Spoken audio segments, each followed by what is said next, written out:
once in India. A very warm welcome to our honorable chief guests present here.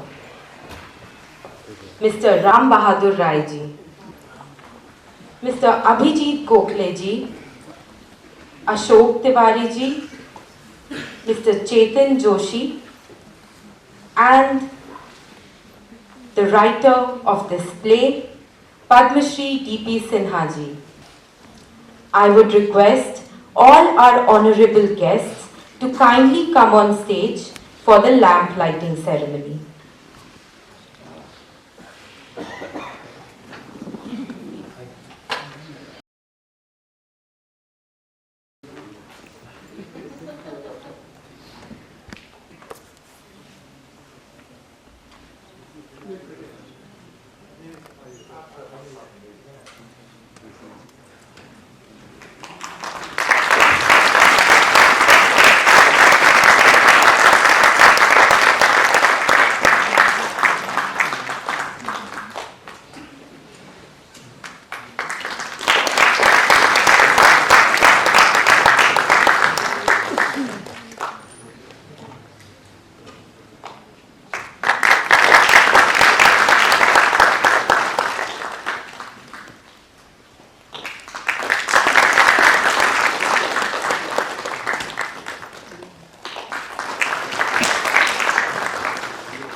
Now, I would request our group's president, Mrs. Chandrakanta Tripathi ji, to gift the token of honor to our chief guest, Mr. Ram Bahadur Rai ji.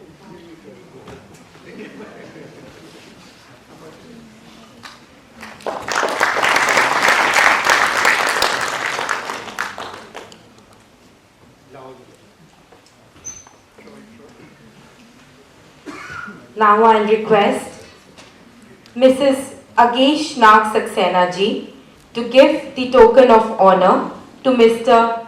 Ashok Tiwari ji.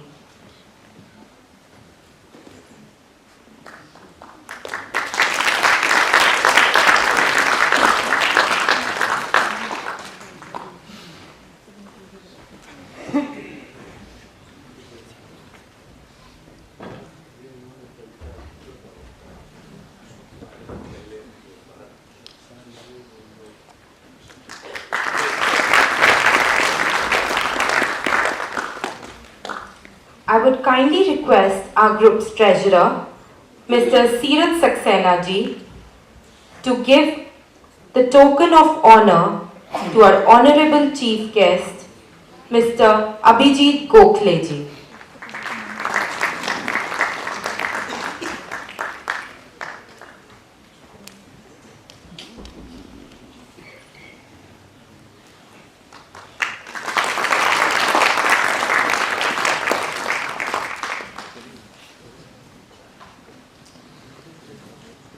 And now I'll request Mr. Rohit Tripathi ji to give the token of honor to Chetan Joshi ji.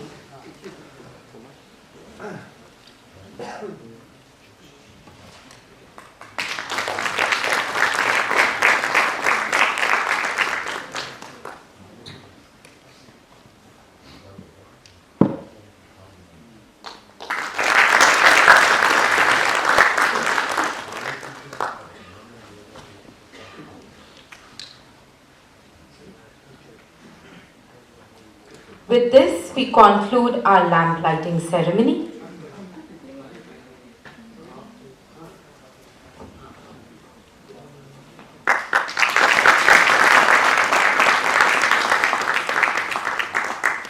I would request all the honorable chief guests to kindly take their seats. We all are delighted to have you here. Tonight's show attempts to explore the meaning of words Vat and Hatya while driving its plot through rich heritage of our nation, going as far back in history as 300 BC. Was Lord Krishna right in warning Indians against absolute non-violence in Bhagavad Gita? Were any of the great revolutions possible without any onslaughts by transgressors? Tonight, let's enjoy this historical event and ponder for ourselves on the fancies beyond good and evil. Ladies and gentlemen, now would be the time to turn your cell phones off. Thanks again for being a part of this performance at the National School of Drama. Hope you have a great time.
Titus is going to India to execute the conquest of the country. He will lay down the foundation of Zeus's empire in India. Oh Zeus! He is kissing thy feet! Oh Zeus! We are ready! Just as lemon curdles milk, Titus will weaken the might of India by creating a rift between the Vedics and the Buddhists. And then, oh Zeus! I, your slave Menander, will going to attack India and Patliputra. You realize the dream of Alexander and Seleucus. Oh Zeus! Kindly bless thy slave to conquer India! Oh Zeus! We are thy slaves!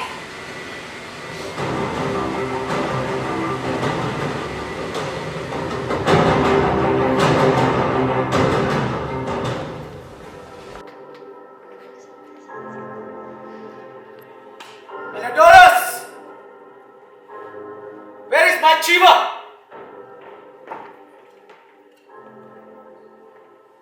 The bastard have detained 1,000 Greek immigrants at the entrance of the city gate of Patliputra. The soldiers have arrested them, and my wife Antonia is amongst them. This is the mischief of that one person, that Pushyamitra Shum. So long as he remains the army chief of Magad Empire, he will not allow Zeus' kingdom in this country. Pushyamitra Shung, yes. Pushyamitra Shung is a smart man, but his bravery precedes his intelligence. In order to defeat him, we do not need any army or weapon.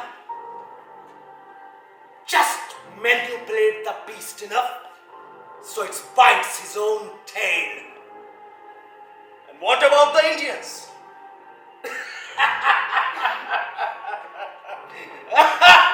Indians.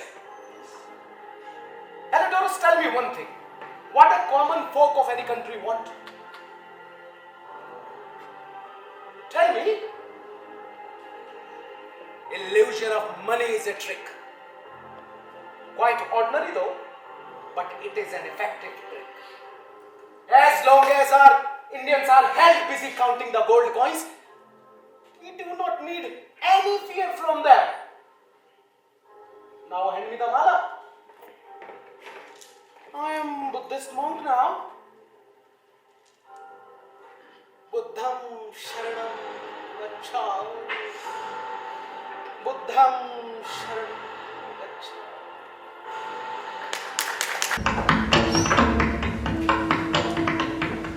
Maharaj, Senapati Pushyamitra Shum. I bow down at the lotus feet, Maharaj. What brings our army chief over here? Tell us what news have you brought? Maharaj, I'm afraid, but the news is worrisome. Worrisome? Maharaj, the Greek king Menander can attack India anytime now. You told this before, right? Certainly, Maharaj. The intelligence report further confirms that. If I may explain this to you. So, Maharaj, the Greek army was composed of the Greeks, the Persians, and the Turks. But now we've also learned that they've also recruited ferocious tribesmen, the Pashtuns, into their forces. Now the Pashtuns enter from the northwest, press past the territory, and indulge in plundering and killing innocent civilians. Our complaints to the Greek officials is of no avail. Instead, they have put false allegations on us that it is we who have been indulging in the acts of violence and violating the boundaries.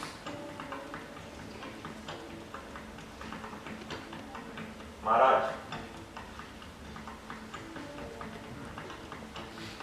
I should come some other time. I think you're in meditation.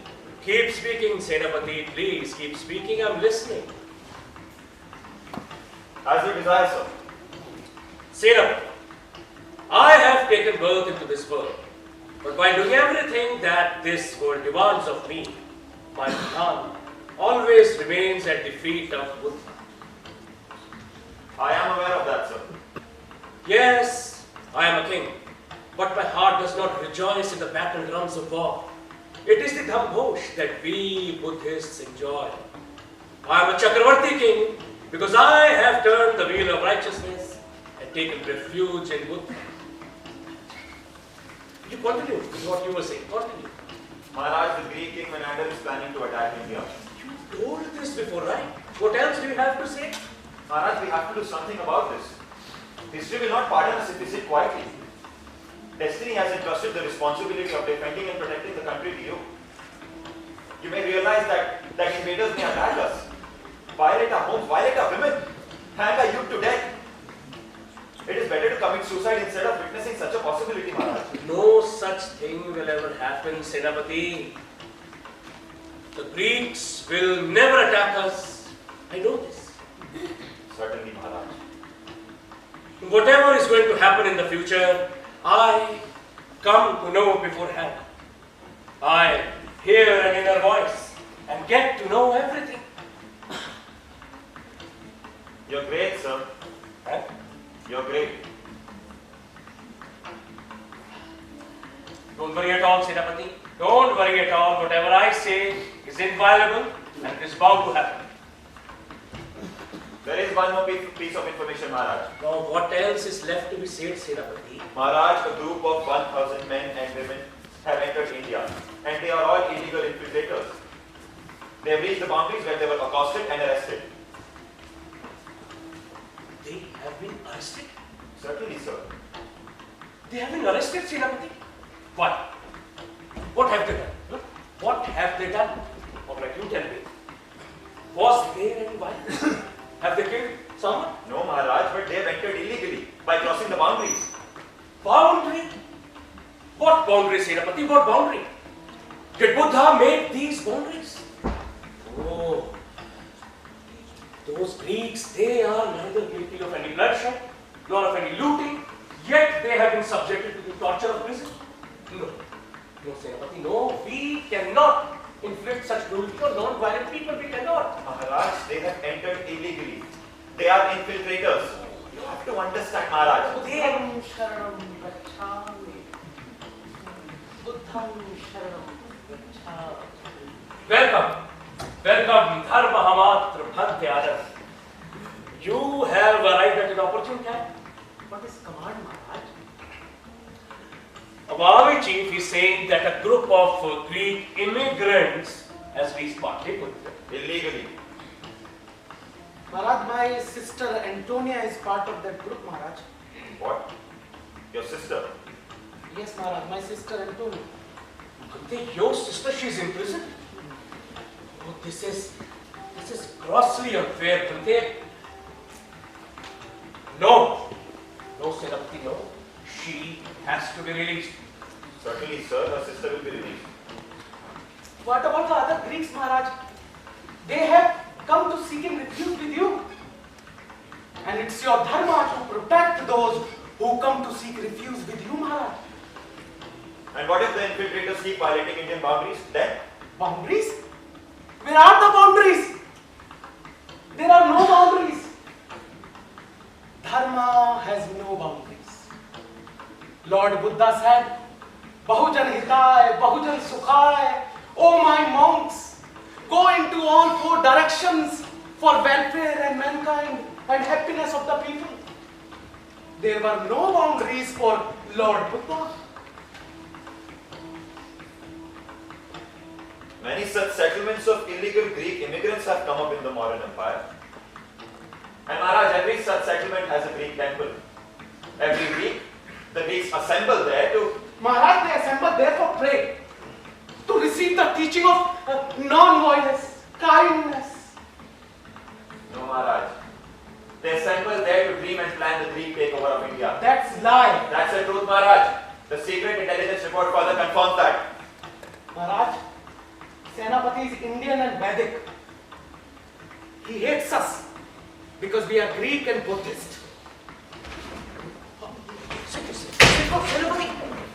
No, Senapati! Speak one more word, and this sword will be in your chest. Buddham sharanam gacchami. Maharaj, for me, all the Indians, the Vedics, the Brahmins, the Shramanas, the Greeks and the Buddhists are the same and the equal. But above all is my country, the modern empire. And to protect the country is my foremost duty, and whosoever comes between me or my duty or put false allegations against me I am not going to spare that person. You should better know that I am not accepting any falsehood as truth to appease anyone.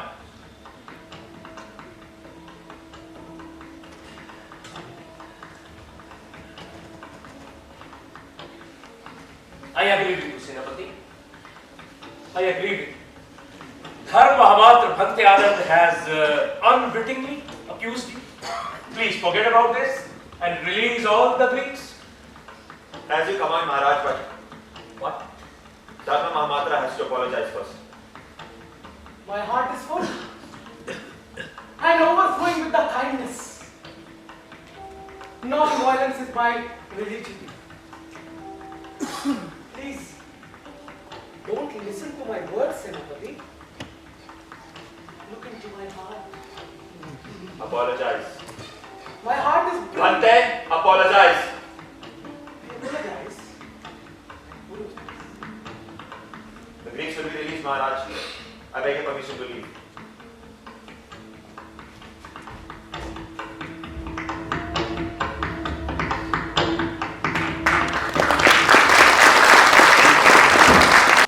And focus on your breathing. Buddham Sharanam Gacchami. Buddham Sharanam. You can't focus now. Antonia is released. So relax. Buddham Sharanam. You can't. Antonia! Antonia! Antonia! Antonia! Antonia!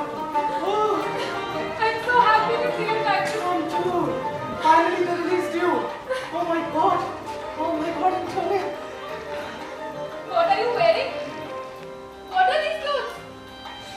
I'm Buddhist monk now. My name is Ananda. I am a Dharma Mahamatra of Mauryan Empire. What does that mean? It's a high authority position. As a Dharma Mahamatra, it's my duty to ensure that everybody follow the path of Dharma.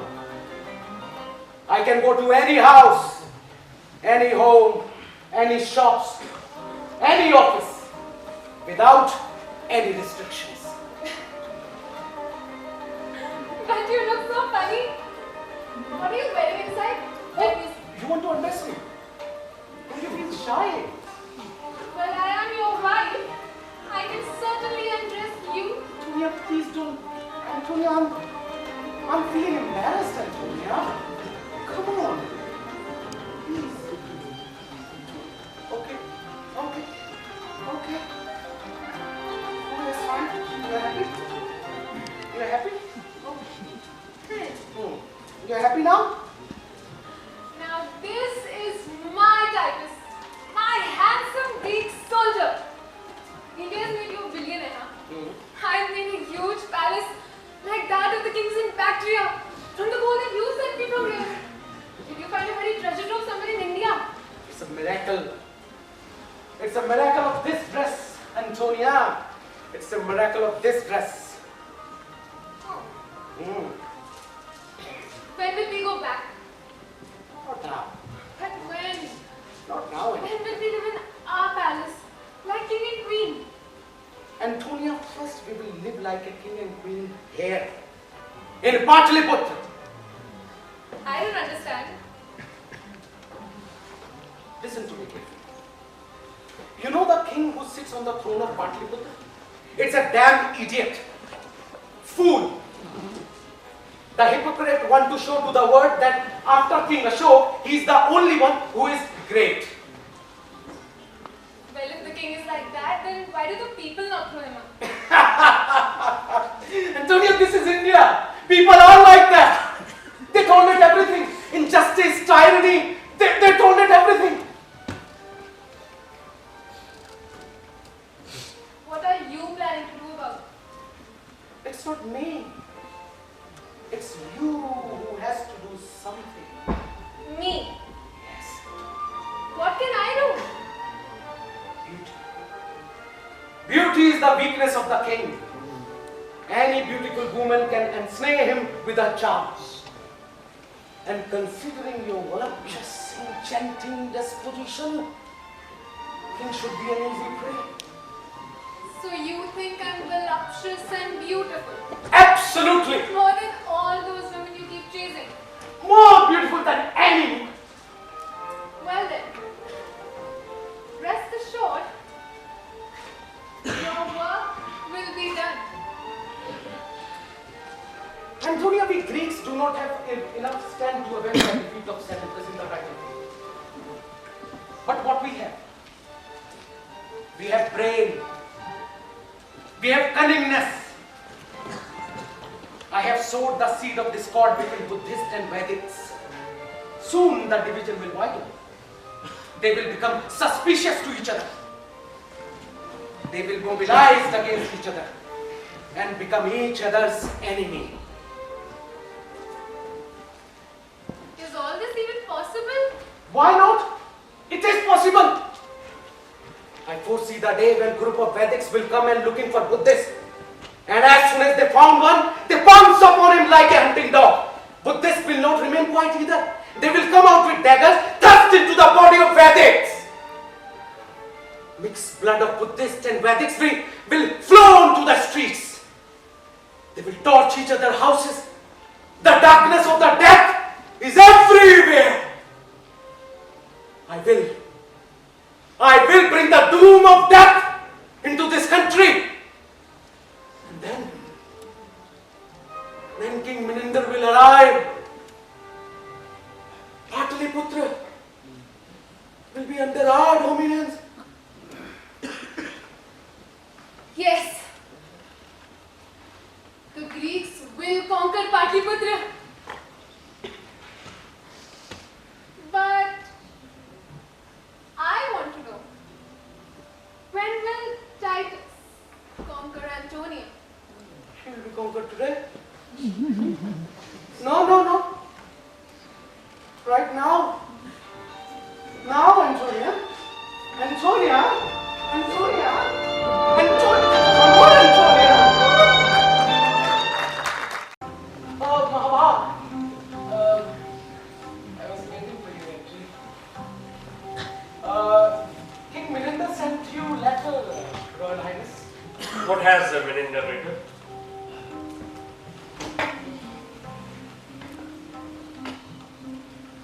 Beloved of Zeus, the Greek king Mininder warmly salutes the Indian king who is the embodiment of Dharma and the breeze of whose glory is flowing in out of land. I accept his salutations. Bhante, please, you may read further. Yes, Maharaj. You are inspiring all men, animals and even the birds of this world to move on the path of nirvana while carrying out their karma.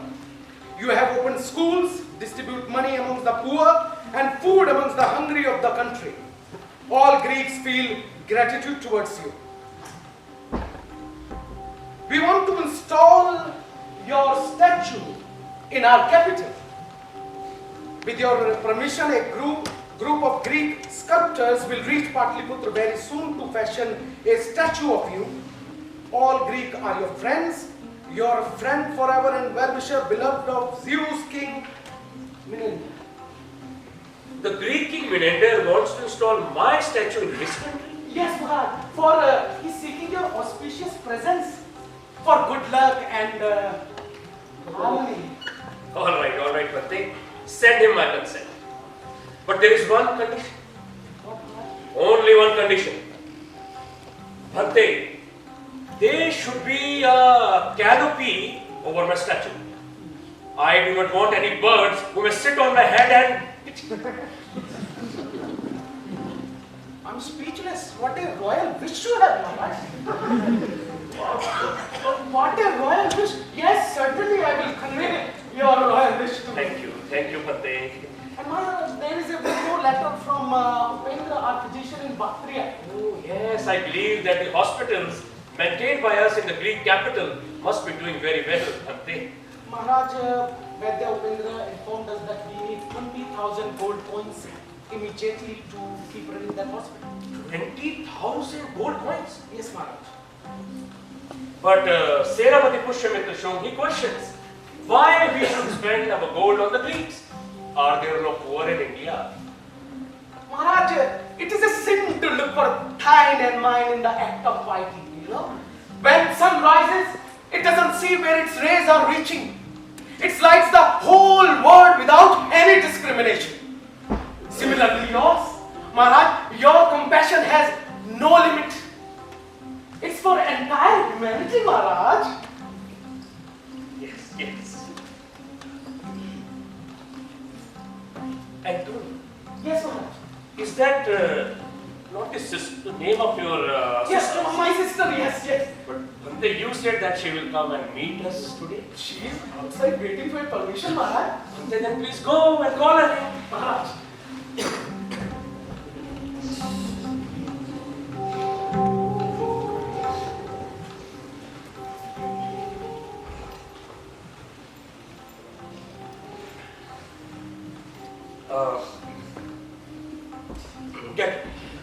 Get up, Antonia, get up. The Mauryan Empire welcomes you. My long-held desire has been fulfilled. I feel blessed today. This is the reward of good karma from many previous births. Get up, Antonia. No, Maharaj. Please don't touch me. I'm just an ordinary person. You are divine. I'm not even entitled to touch your shadow. Please don't say that, Antonia. In this sorrow-filled world, the grace of the Thagat is for everyone equally. Nobody is important or unimportant. I know, Maharaj. I have studied the Buddhist scripture Tripathi. The words of the Thagat resonate in my ears all the time. You can read the Pali language? Yes, Maharaj. I am also familiar with the Sanskrit language. Wonderful, Antonia. All right, I'll ask you a question.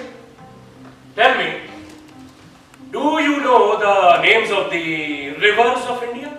Yes, Maharaj.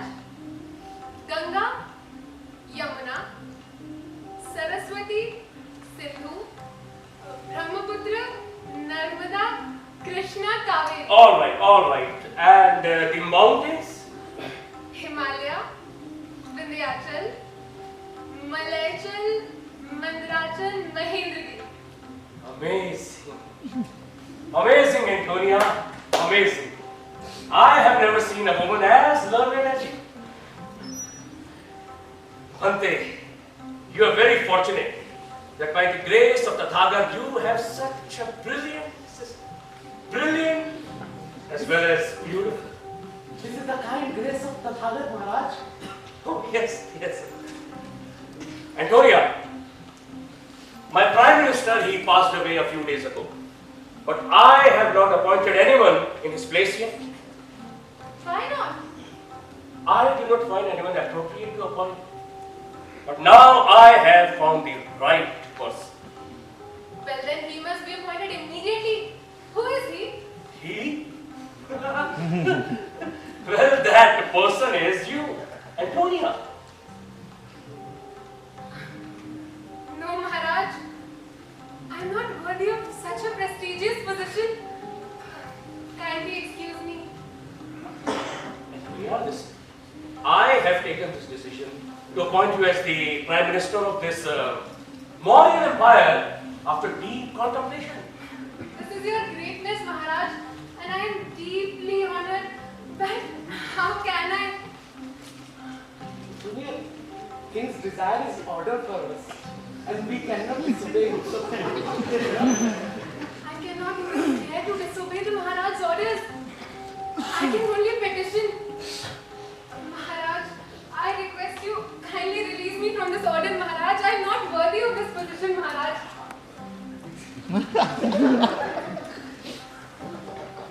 Relax, Antonia, relax.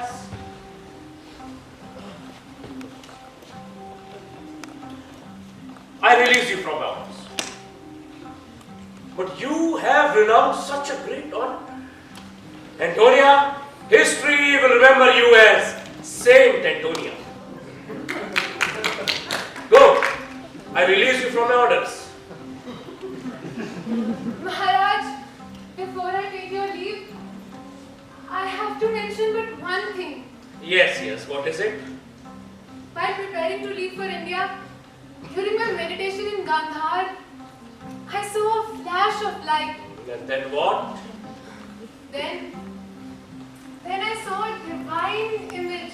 A divine image of whom? The face did not seem familiar before.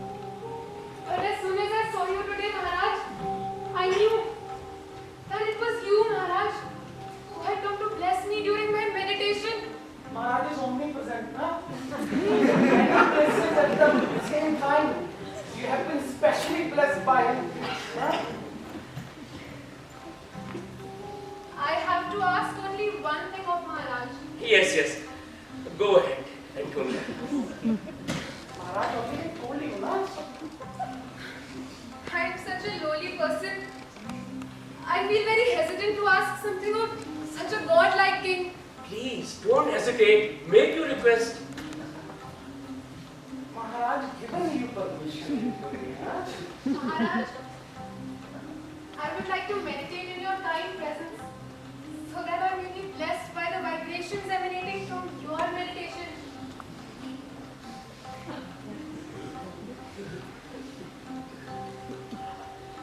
Antonia,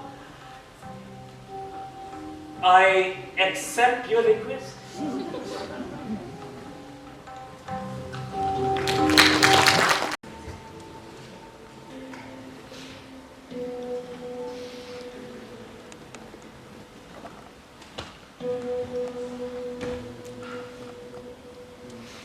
Maharaj, the vibrations from your meditation are not reaching me.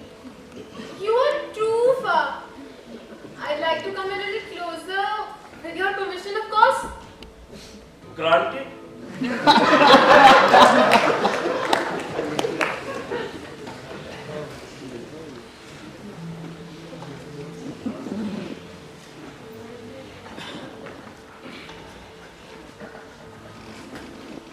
Maharaj, Now what happened? you are still too far. Come closer.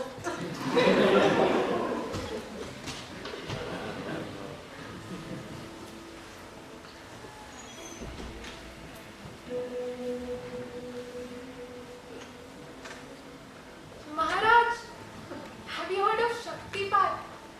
I mean, the transmission of energy. If you put your right hand on my head, then the flow of energy will be from your body to mine. All right.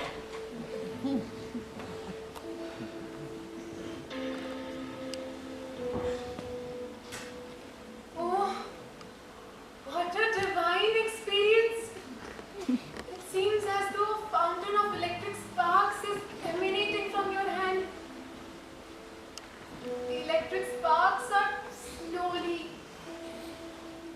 very slowly going down my body.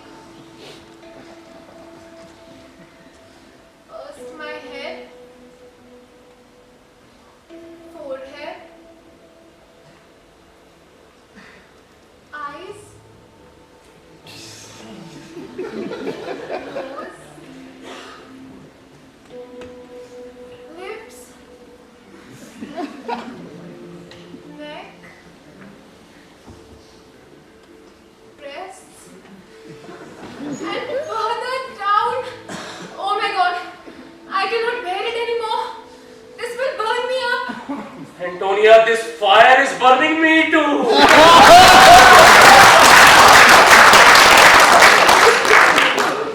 Please come and sit on the couch, please.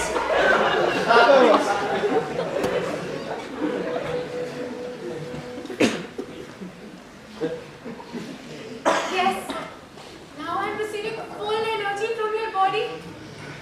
This is surreal.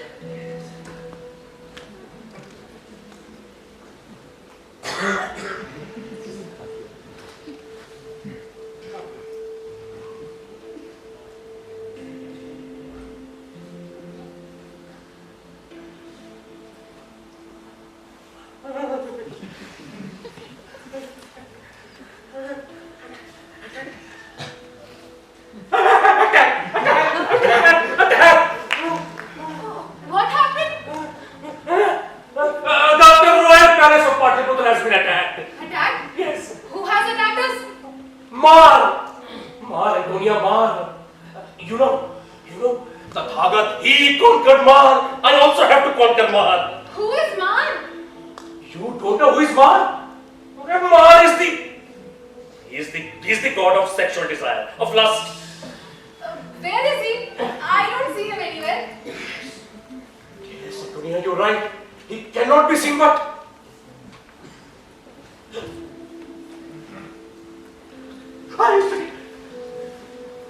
Antonia, he's behind you. Yes, he cannot be seen, but he's all around us. What does Man look like? Is he a giant with big fangs and long nails? No. Oh, he appears in the bodies of various charming women. Each woman as beautiful as the last, more luscious and delicious than the nymphs of paradise, with dark, nebular hair and soft, ruby red cheeks, and with eyes like two fish dancing in a blue lake, and silky smooth arms like lotus stems, and plump lips with a smile of flowering birds. Antonia,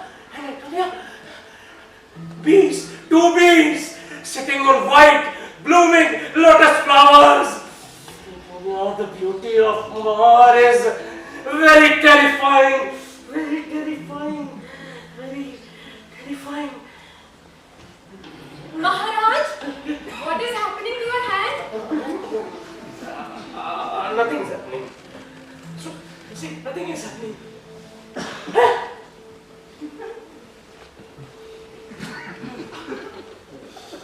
It started on its own, Pradipha. But I'm trying my best to stop it. See, my best to. Now it has stopped. See, I think Antonia wants to hold something. Wants to hold something? I'll get something.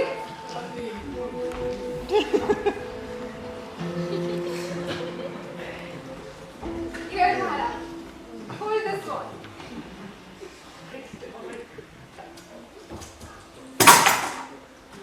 Oh, I am such a fool. What a votary of non-violence. Yes. And I brought you a sword. But I know just what will harm you.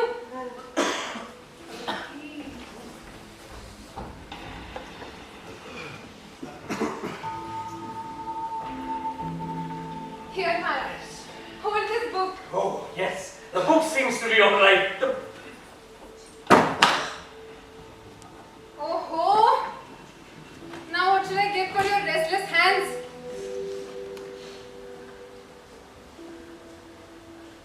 Maharaj, you can take my hand.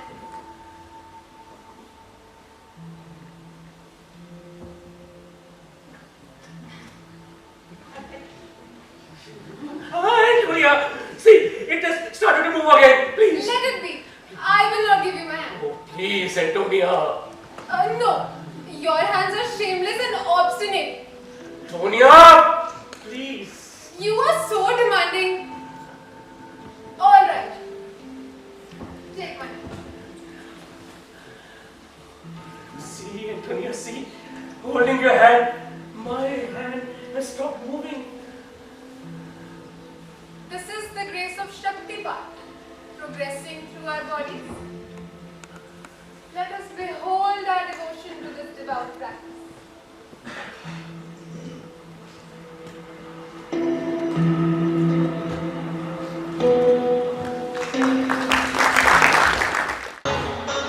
Honorable courtiers, noblemen, Dharma Bhante Anand, and Senapati Pushyamitra Shok.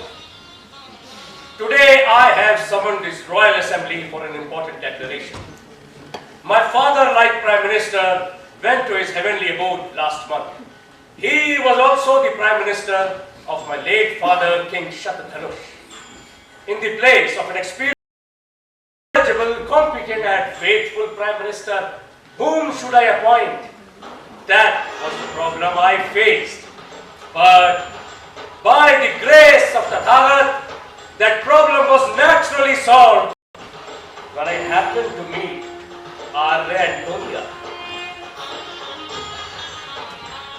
She has mastery over the Pali and Sanskrit languages. She is an authority on Tripathi. She's a scholar of astronomy, geography, administration and diplomacy. She has done a special study of Kautilya's Arthashastra. She has many qualities that I have known and personally tested. Today, I appoint her as the Prime Minister of the Mother Empire.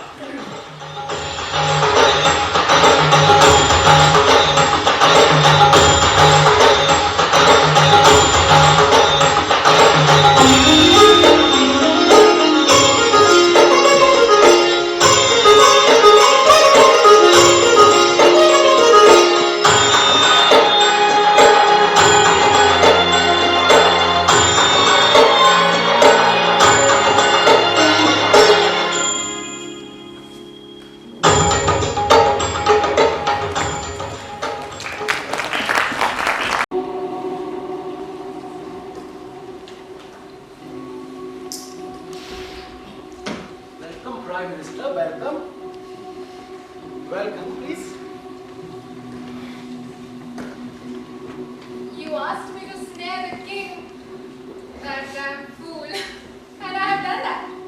And how did you find the victim of femme fatale? Hope you did not fall in love with your prey. What nonsense, Titus! If Prime Minister ever thought of becoming a queen of Magad, by Zeus, this dagger would be inside the body of girl. You are jealous? Fine. I will not go back there.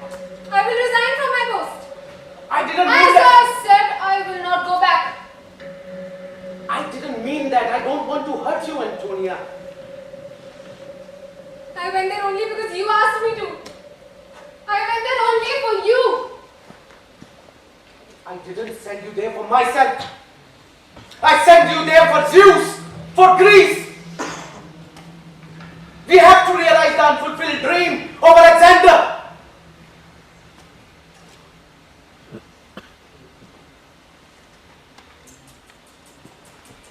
My dear Titus, I know what I'm doing. Pretending to be in love with him is how we serve peace. What woman would not want to be such a patriot? Okay. I would like you to meet some.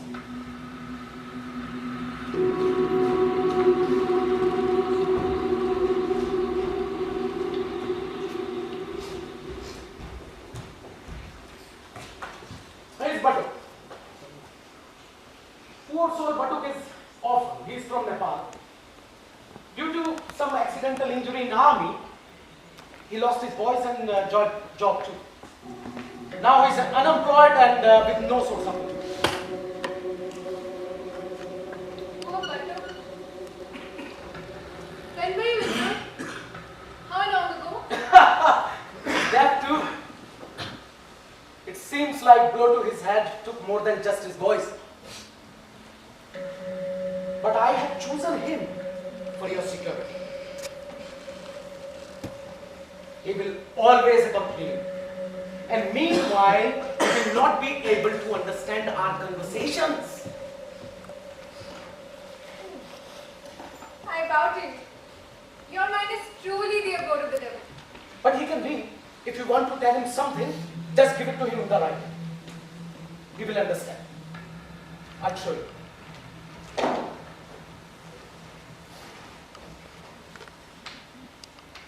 And he is very good in building weapons.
this assembly on the request of Senapati Pushyamitra Shok. He has some suggestions, some proposals. I want you all to consider those proposals. Senapati, please submit your proposals in front of the assembly. Honorable courtiers, we are in a very critical phase of history. Any decision, whether right or wrong, will determine the future course of our history. Senapati, please submit your suggestions without any background. Certainly, Maharaj, but in his presence. He's deaf and dumb. You submit your case. Maharaj, the Greek king Menander can attack India anytime now. Dharma Mahamatra, let me finish what I have to say. Our army is not prepared for war. Why is it not prepared? The army is being paid a regular salary. The weapons are outmoded and obsolete. The swords used 100 years ago at the time of King Ashoka during the Kalinga conquest are still being used and are rusted. Moreover, during the last 100 years, their headgears and their armors have neither been repaired nor changed. All right, Senapati, you have had your say.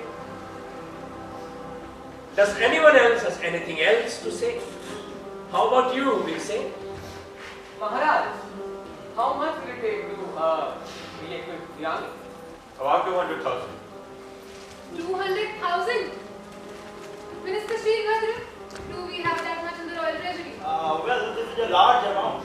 About a month ago, 30,000 gold coins were sent abroad for the propagation of Dharma in Menander's Greek kingdom. The royal treasury cannot sanction such an amount. Senapati, I am afraid we may have to postpone the purchase of army equipment as of now. But why there is a need to equip the army?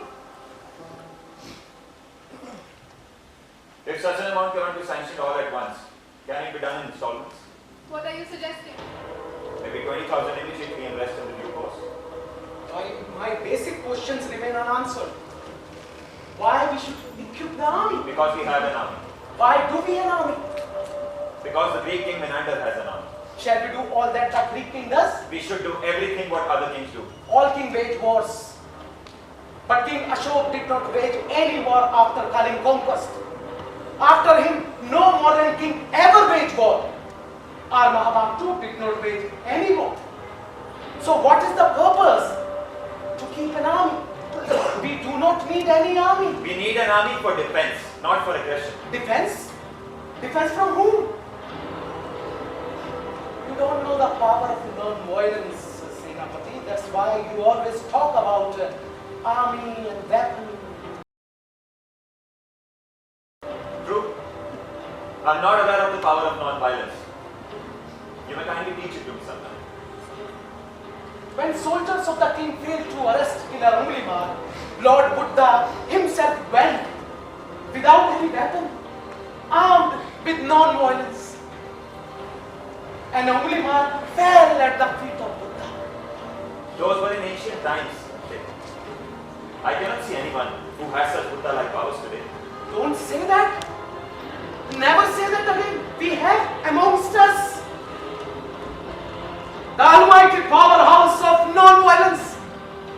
And at his feet, not 100 of Angulimala can surrender. Who is that? Al-Mahabab, the ruler of Magad, the embodiment of Dharma.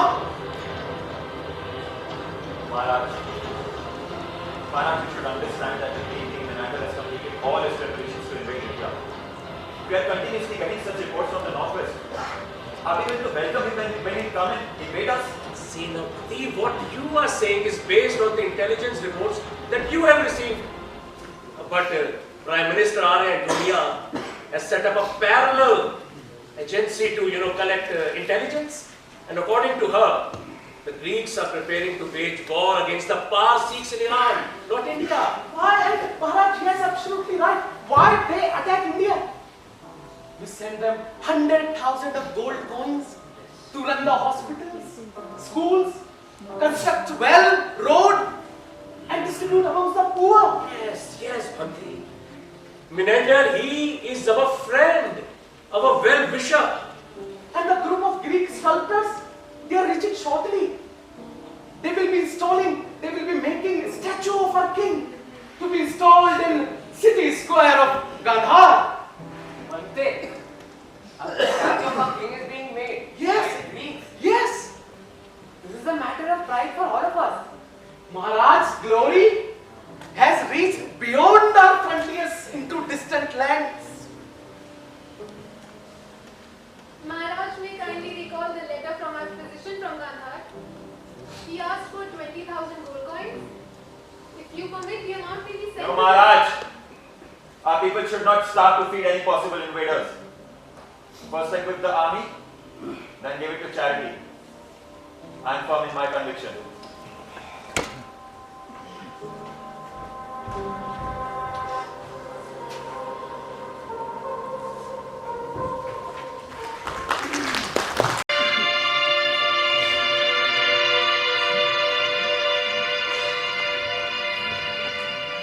Did you hear?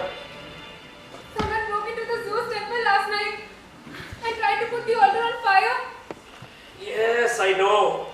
Bhante Ananda tried to put out the fire, but the miscreants attacked him. He fell down unconscious. His head was injured and he bled a lot. I sent the state physician to him this morning. But how is he now? Can he walk around? He can walk without support, but his head injury is very serious. He has a bandage around his head. I'm not just concerned because he's my brother. My heart cannot bear the suffering of anyone, not even animals and plants. I know, Victoria, I know. Your heart is full of compassion for all living beings. I have heard the beatings of your heart many times before. Maharaj, I think this whole conspiracy was hatched by that army chief.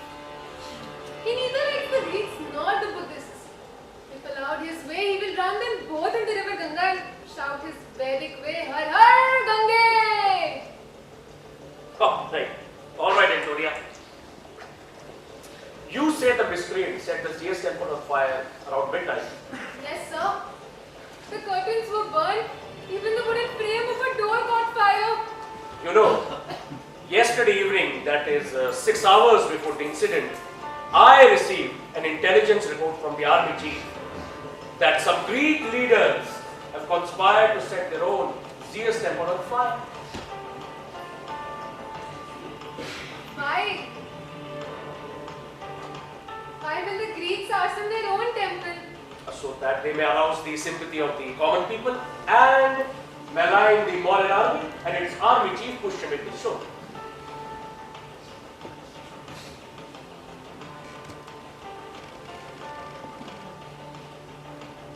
Maharaj, now I understand.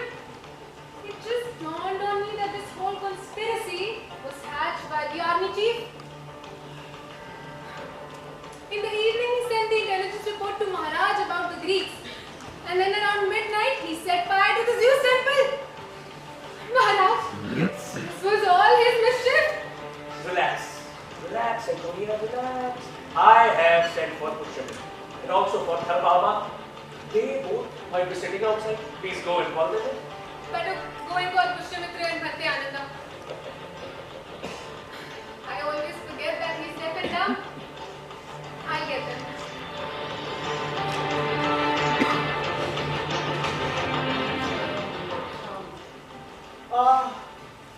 Buddham Sharanam Gacchami. Oh my God!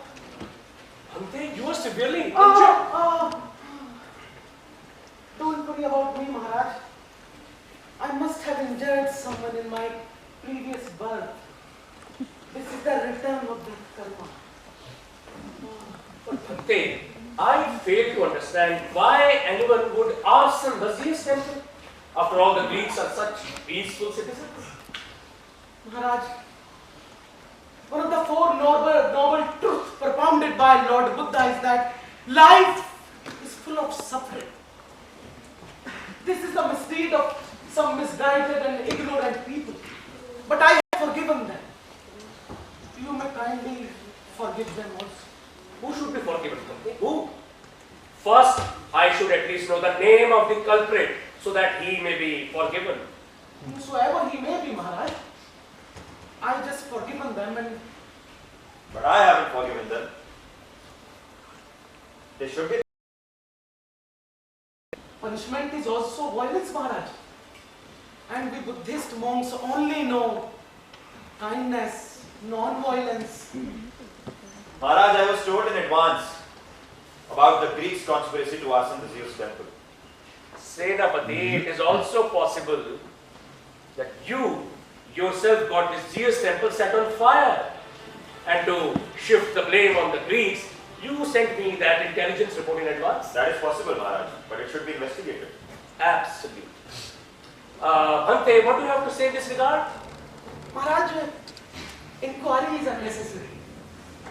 As I already have forgiven the culprits, I don't think so we should do inquiry. Now my whole mind is the feet of the Bhagat.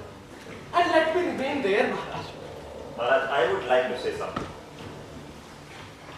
Maharaj, if my people had set the temple on fire, Bhante's head would definitely be injured. But if this is the deed of the Greeks, there would be no such wound. And how can we find this out? By opening his bandage. Buddha Shan. Oh, so much of pain, Maharaj. All right, relax. But Bhante, do you agree? Maharaj, I do not agree. Why? Prime Minister, why would you not agree? Maharaj, it would sully your image in glorious fame, Maharaj. You cannot give such an order. Why? Maharaj, why can't you give such an order? Maharaj, that would mean that you do not trust Bhante. And if this is so, then why appoint such an unreliable person on the post of Dharma Mahamatra? It puts a question mark on the Maharaj's wisdom. If the people come to know that their loyalty and devotion towards their king have been compromised. No, Maharaj, you should not give such an order. Well, I see, Prime Minister, you're very smart and very sharp. But I am awaiting Maharaj's orders. Maharaj, Huh?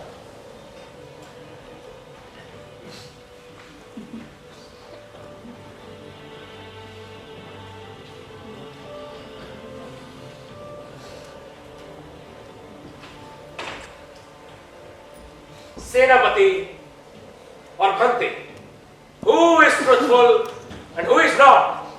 Who am I to decide? Truth is like the sun. It illuminates the whole world. The darkness hides in the nooks and corners of the cave. One day, the truth will definitely shine like the sun. Come and let us wait for that day.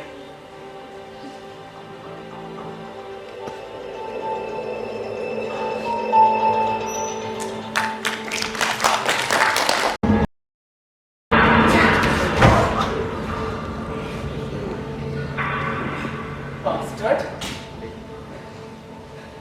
I don't down. Huh? Bastard. Tell the truth. Tell the truth.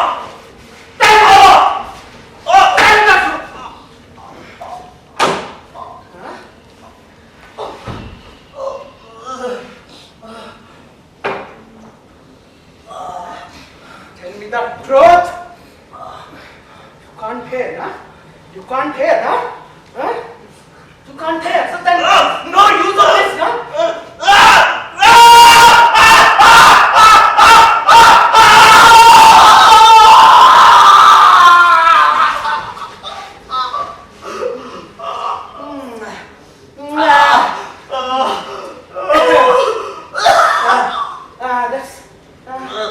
No use of ears. Huh? No use of ears. Tell me the truth. You bastard son of a bitch. Son of a bitch. I merely saved myself. Now tell me. Tell me. Tell me.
Try. Try!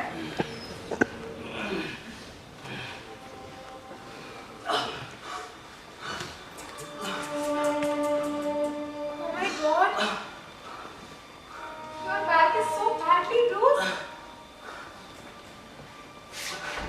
Titus is a very cruel and vicious man. He will kill you. But I can save you. Yes, I can protect you. You are like my younger brother. I'm like your sister. I will protect you. I will protect my younger brother. But you can confide in your sister. You can tell me the truth, Batuk.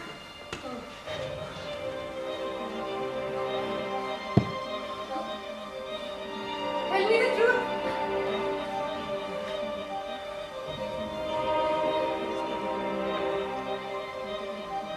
I don't believe that you are deaf.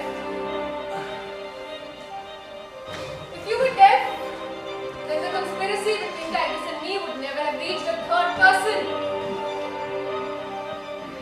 You were undoubtedly listening. But I'm telling you, if you come out with the truth right now, then he will forgive you.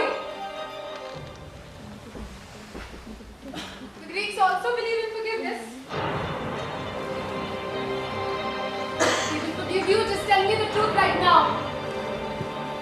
Tell me the truth. Batuk, tell me the truth. Tell me the truth or else be prepared to die! Titus! I have failed. He does not speak up. Titus! Now he is at your disposal. Should have been killed or let off. He betrayed us. And today, I will sacrifice him in the name of you. Titus! What? What? This sacrifice is on my behalf. Give me your dagger. In the name of Zeus!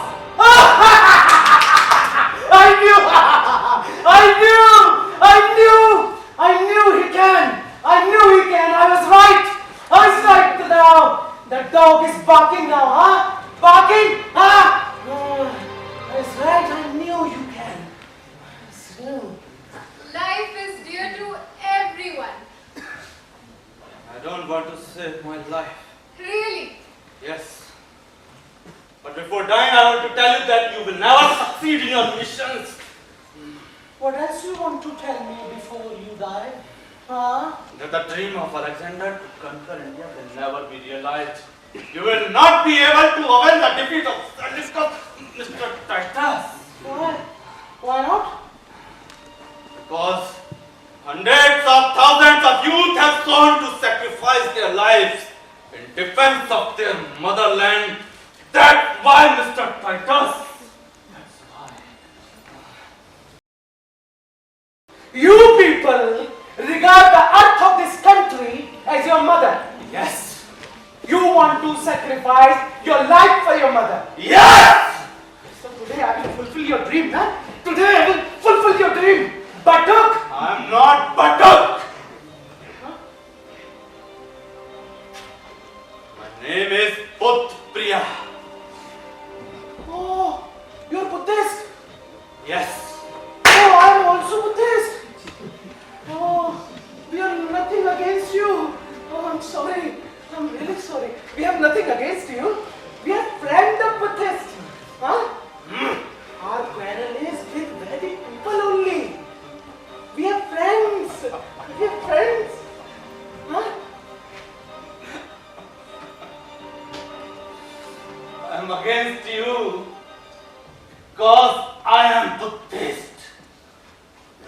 What have you done? Nothing could be more lowly and hateful than what you have done. People are sullying the fair name of Lord Buddha by your dark deeds. You are committing fraud, conspiracy and murders under the cover of his name. You are demeaning Buddhism for your evil deeds. He is full of venom.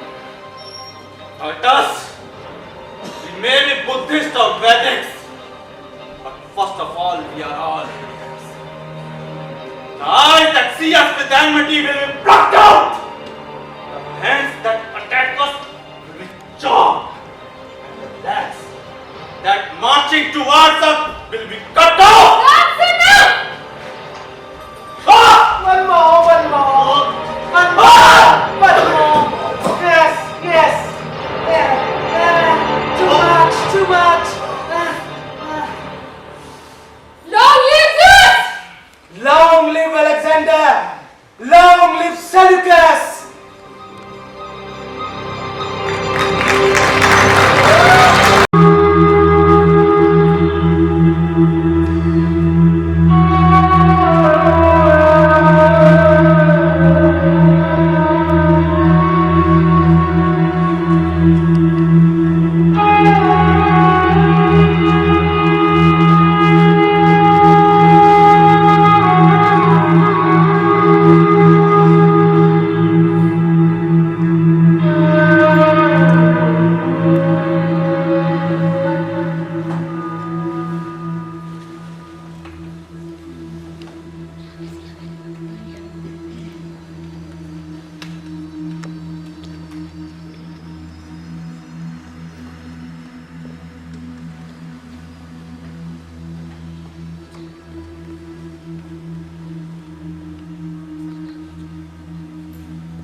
Trusted and reliable soldier has passed away.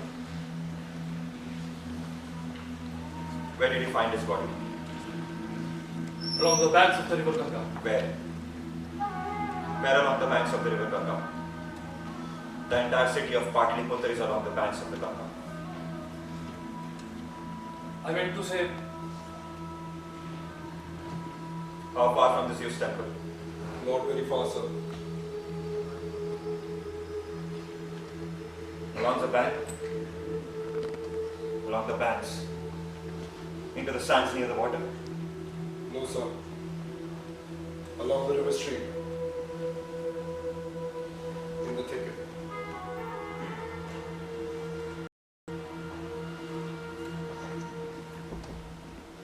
The killers carried the body to the Ganga but did not throw it into it. Why? they couldn't do so. Why? Today is the Ganga bathing festival. On the banks of Ganga, the crowd of bathers had started collecting before dawn. For this reason, it seems they couldn't throw the body in the river. They ran away after leaving it in the darkness, under the cluster of trees. I know who those murderers were. I know who killed Buddha.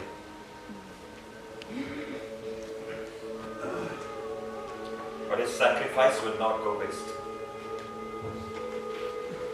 Buddha,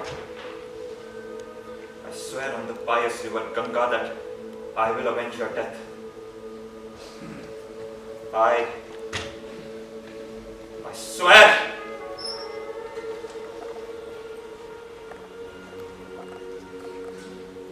Buddha, I, Pushpamitra Som, swear on the pious river Ganga that I will destroy Buddha Priya's murderers. They will not be spared.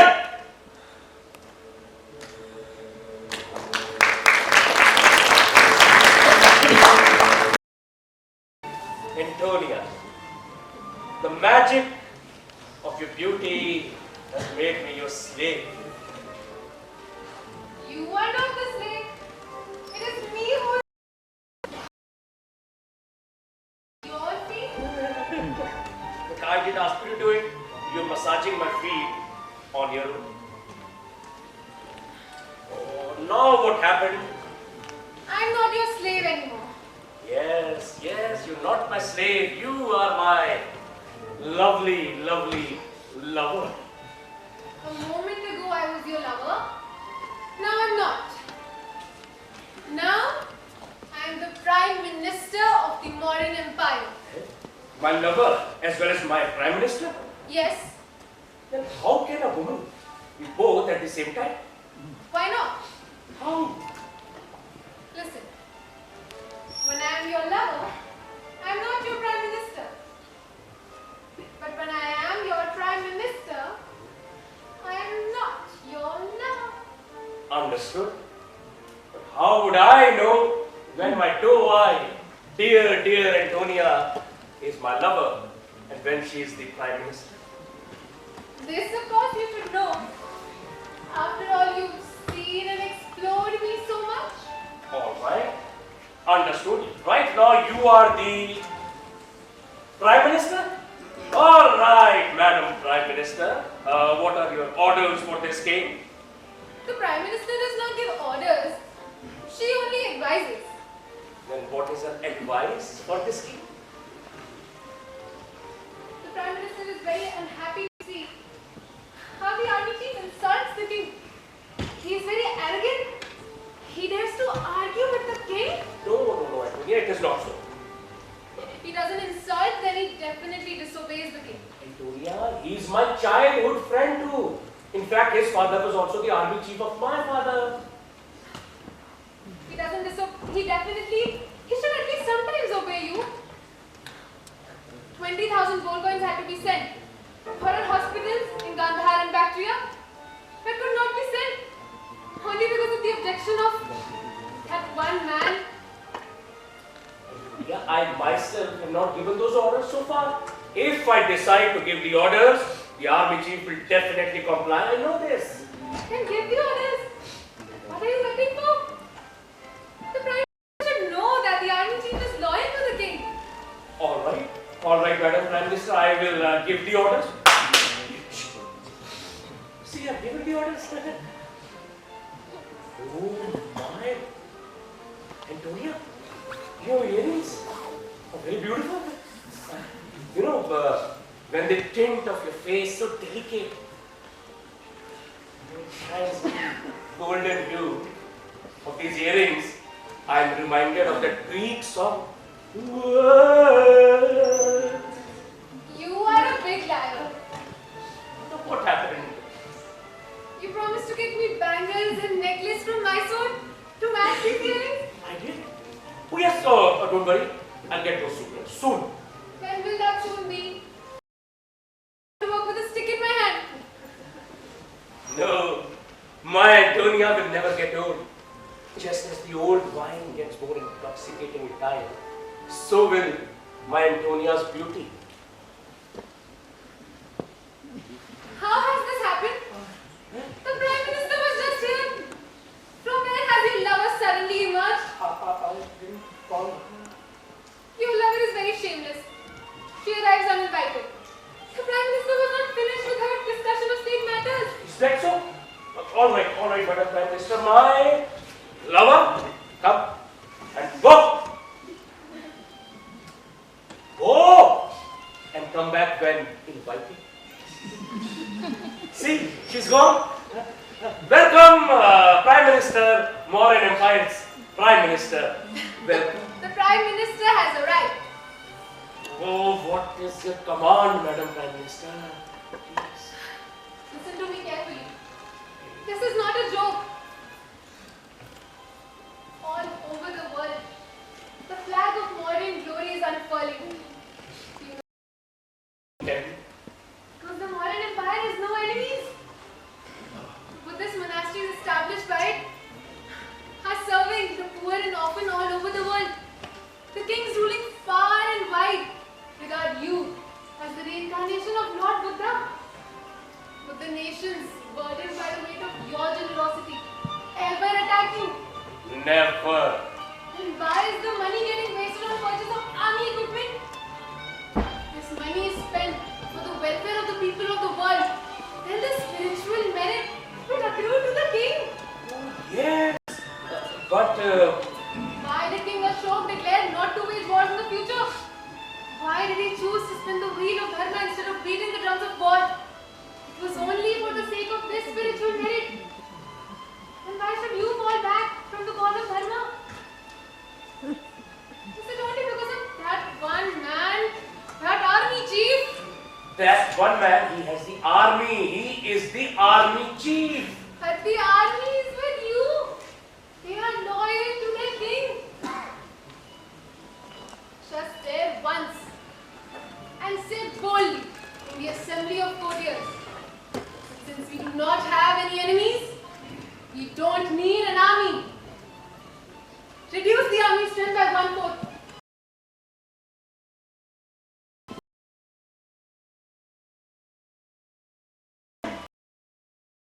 Order accordingly.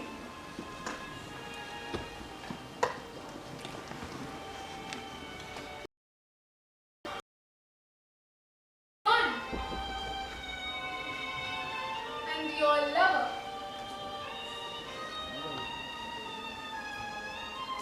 has arrived.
bows down at his lotus feet.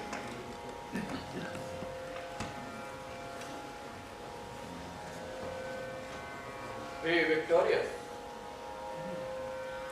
What brings you here? My intense desire to seek your blessings has brought me. Guru's blessings. Does the army chief have so much spare time to seek this? He has all the time now.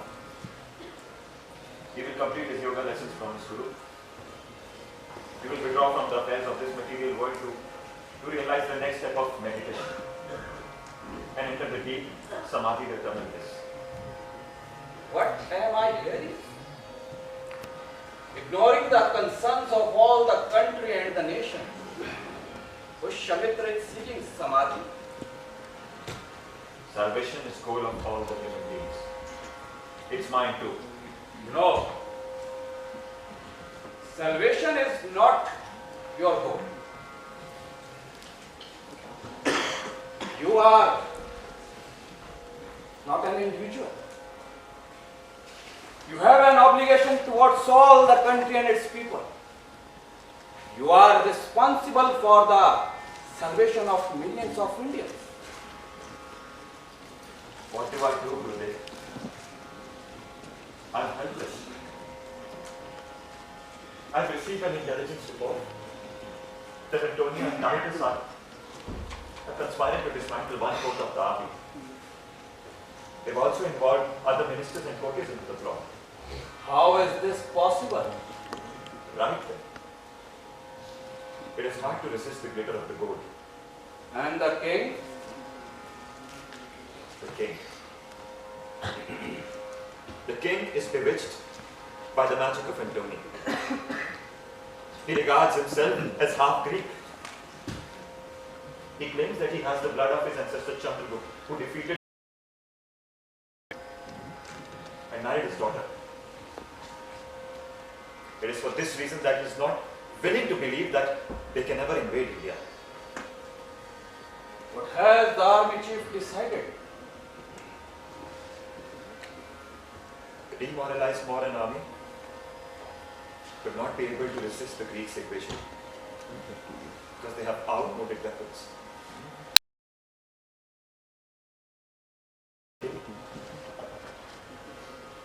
And others will run away from the battlefield to save their lives. What is the role of army chief in this?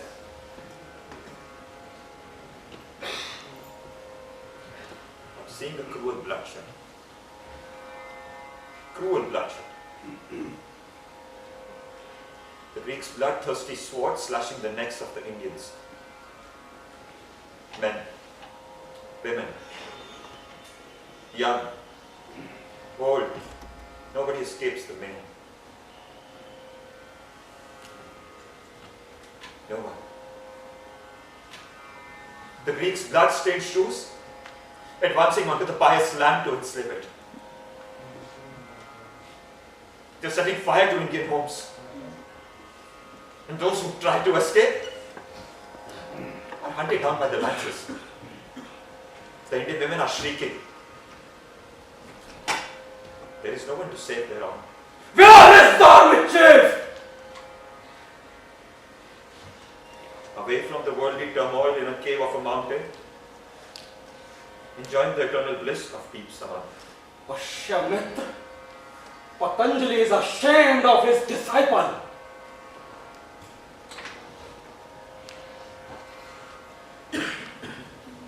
Gurudev, is it not the duty of the army chief to be loyal to his king? Are you loyal to the king or to the country? Perhaps to both. If you have to choose between the two, But I am bound by an oath of loyalty to the king. loyalty to the king is your personal loyalty. Loyalty to the nation is greater than loyalty to the king. What should I do, Gurudev?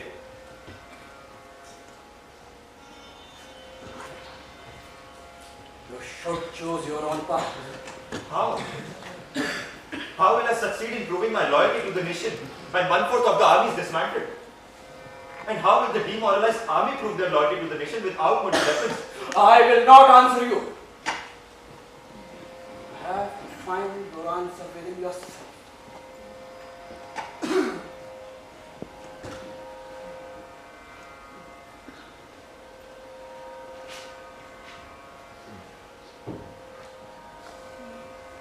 What should I do? Should I break my oath of loyalty to the king? Should I raise a flag of revolt against him? Should I imprison Titus and Antonia? Should I create an anarchy by inciting people against him? Should I defy the king?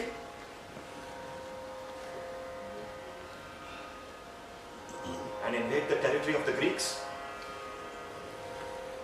Because the gods of the sky may bear the witness that Pushyamitra's shoe can color the Ganga water red with the blood of the Greeks.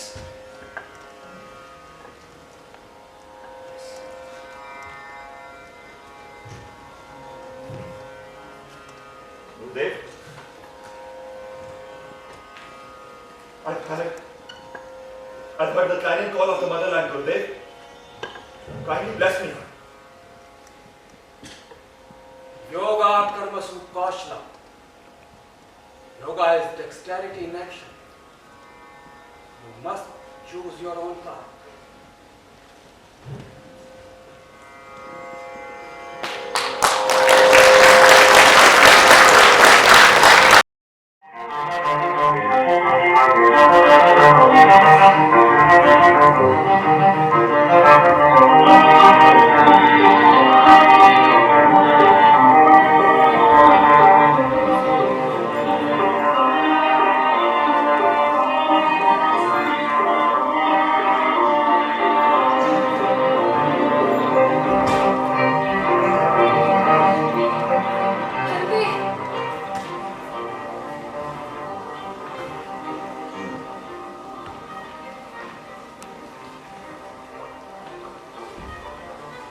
Tell me.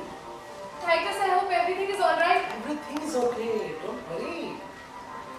I have taken care of all representatives in Praja. They will only say what we want them to say.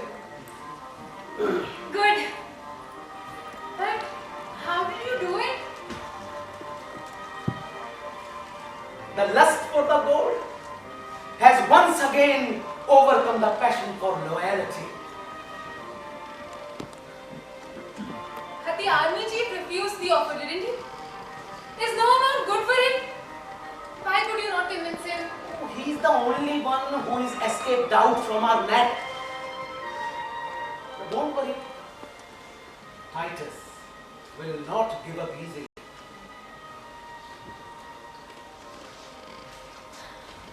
Kindly get them seated. I'll ask Maharaj to come in. Welcome, Pajamuk. Welcome. Where is the third Pajamuk? He's unveiled. I met him in the morning. Otherwise, would not come running at the Maharaj's invitation.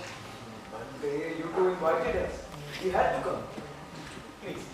Kindly take this.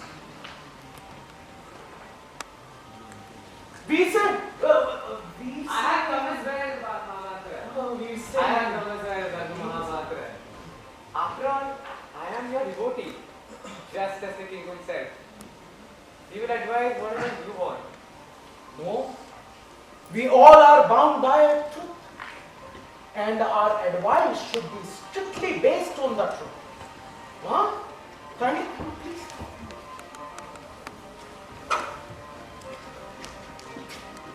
Hello, Taurus. Senapati ji, kindly stop. Today weapons are prohibited inside the court chamber.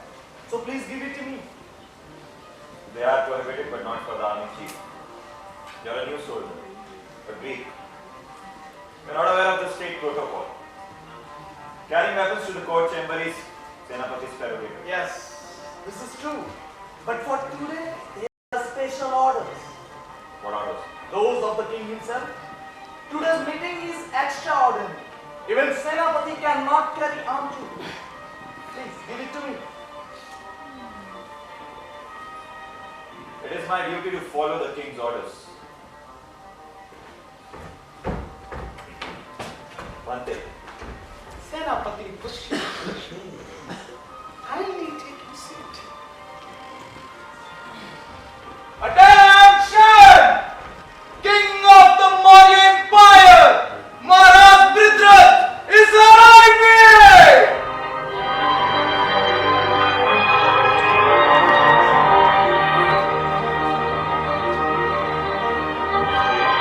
Today I specially invited the Prajamukhs for their advice. You're most welcome. Kindly be seated. You all may please.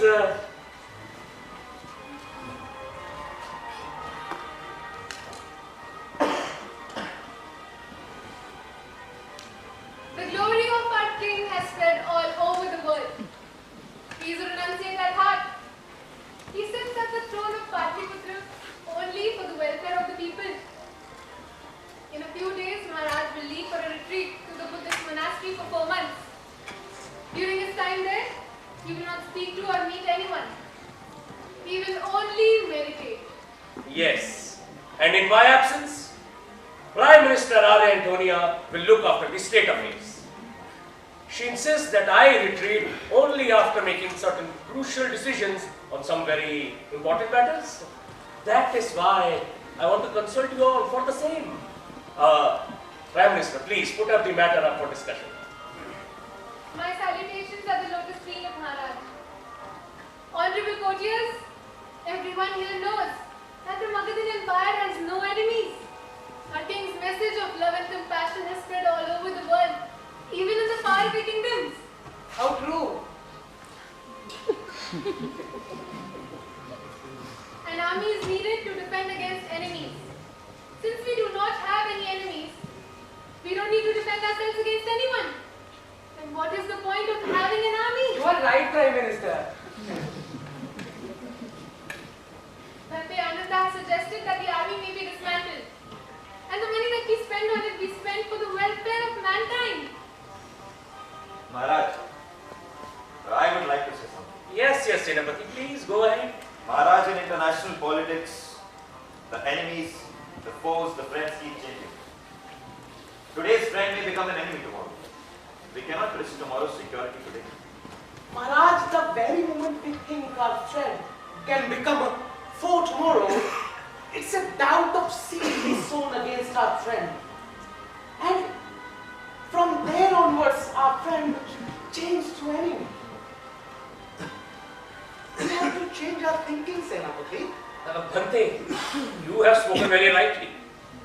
If we look at this world with the eyes of a friend, we'll always find friends, friends, all around friends.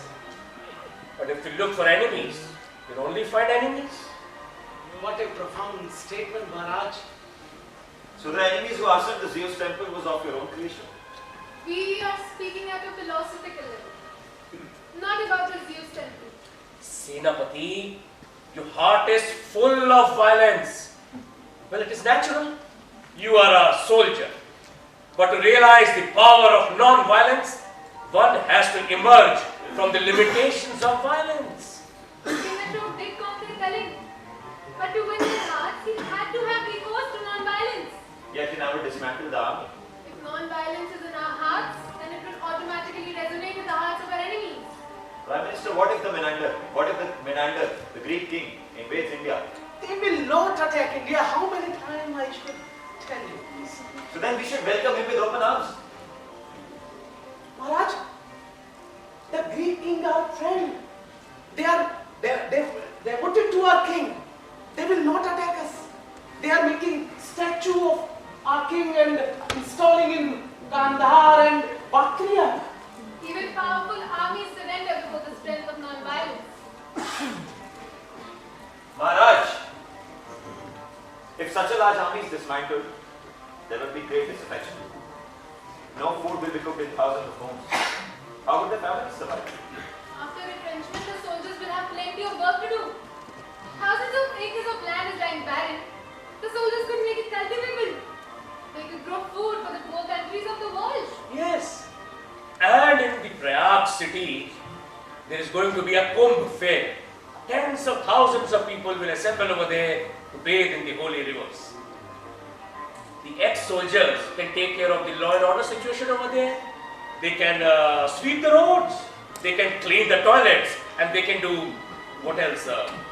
Our Minister Veer Singh is very quiet. What does he think? Maharaj, Senapati is right. If the entire army is dismissed in one go, there will be chaos and anarchy, Maharaj. The soldiers may protest, there may be looting and violence. All right, but what do you suggest? Maharaj, it is not prudent to dismiss the entire Mauryan army in one go. Dismiss 1/4 at the first instance. Get rid of the rest in various intervals. Maharaj, I suggest that when 1/4 of the army is entrenched, the remaining soldiers should be equipped with new weapons. Maharaj, why we should spend money on new weapons? When we can manage that the way we managed in the past with old weapons, there is no need to waste money on new weapons, Maharaj. All right. Respected Prajamas, you have listened to the suggestions of the Prime Minister and Har Mahamat. You also heard the objections of Senapati Tera. You are the representatives of our people, the voice of our subjects.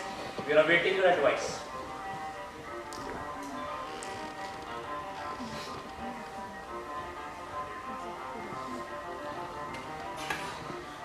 My salutations and the divine fate of King Jacob. I have listened very carefully to the proposals of the Prime Minister, Har Mahamatra and the Senapati. We Prajamukhs are unanimous in our opinion that the Magad Empire has no enemies and therefore doesn't need an army to defend it. Hence the army can be dismantled. But due to the consideration of law and order, only 1/4 of the army may be in the trench now, and the rest in due course. Furthermore, there is no need to re-equip the remaining army with new weapons. Your great illustrious Highness. The army does not have any work during the time of peace. It should engage in clearing the forest, making the barren land cultivable, and then growing food on it. Maharaj, I also think that it should also undertake the city sanitation, sweeping the streets and cleaning the toilets.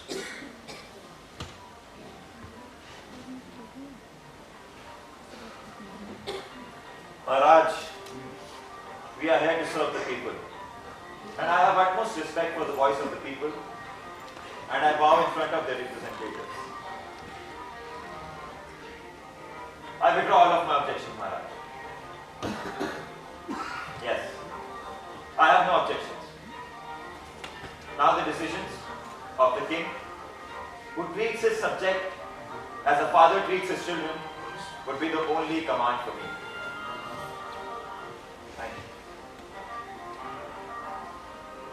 Tathagat realized that this world is full of suffering. Man with his acts of violence is increasing the suffering in his life. That is why we have to take refuge in non-violence. If the invaders will attack us to take possession of our lands, of our cities, of our villages, of our belongings, we ourselves will give him everything.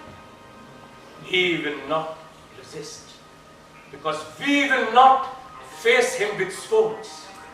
We will face violence with non-violence, and will turn their hearts towards the absolute religion. We may lose our lives. Yes, we may lose our lives in doing so.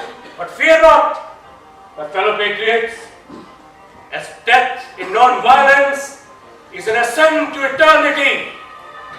We may die, but we will become immortals.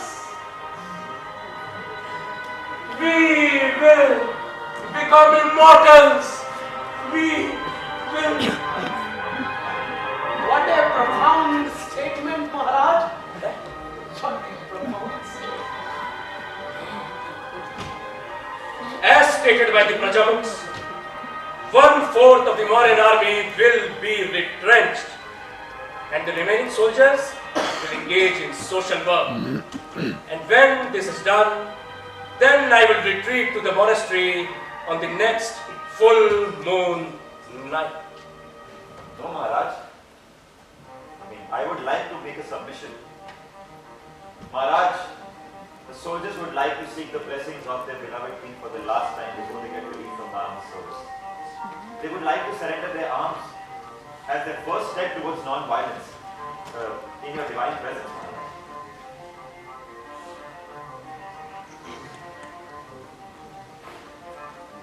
Senapati, your request is acceptable. So be it. Evamastu.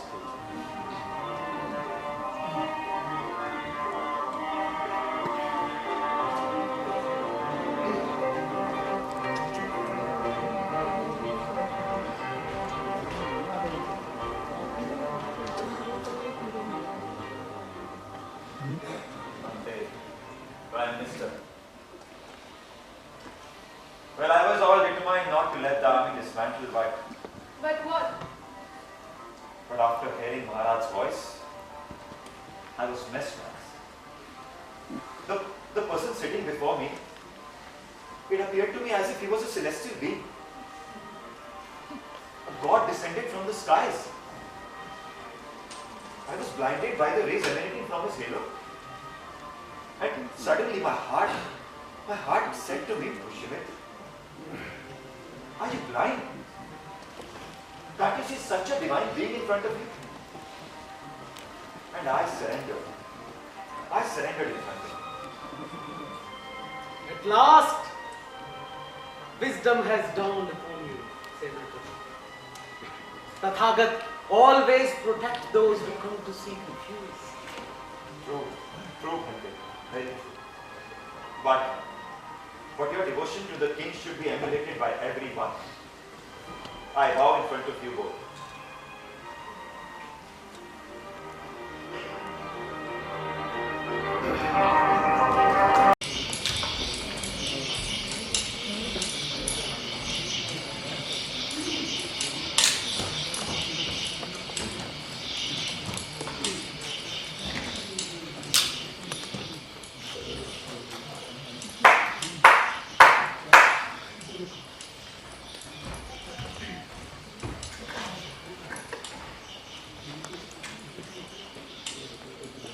You have come.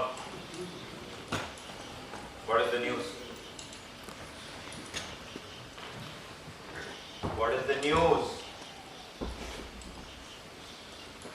Well, I get to. Ever since the soldiers heard the news of army dismantling, they have been swimming with anger and despondence. We are sword builders, not tomb builders. We will kill ourselves before cleaning the public toilets. Antonia and the monk will commit suicide, not us. We know how to kill. We know how to cut a head with one stroke of a sword. Yes. This is the Greeks' conspiracy. They want to take possession of the country by any means, fair or foul. They have already taken possession of our country.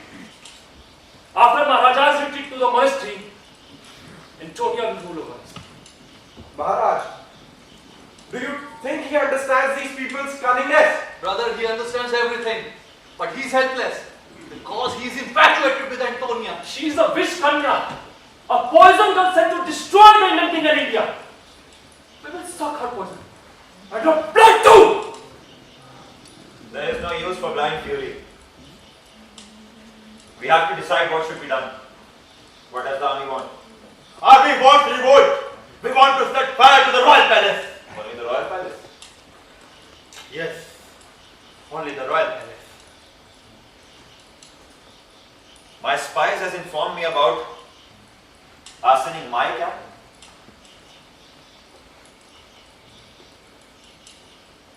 He wanted to arson my camp. I assure you, your Senapati would not take any action. I just want to know the truth. Senapati, only. Well, I get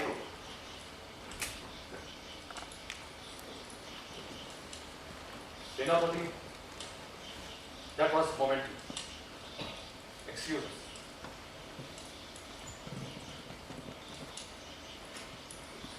My valiant soldiers, fierce warriors, my arms, my strength, and I've lost their confidence. Senapati, please forgive us. The great king Menander can invade India anytime now.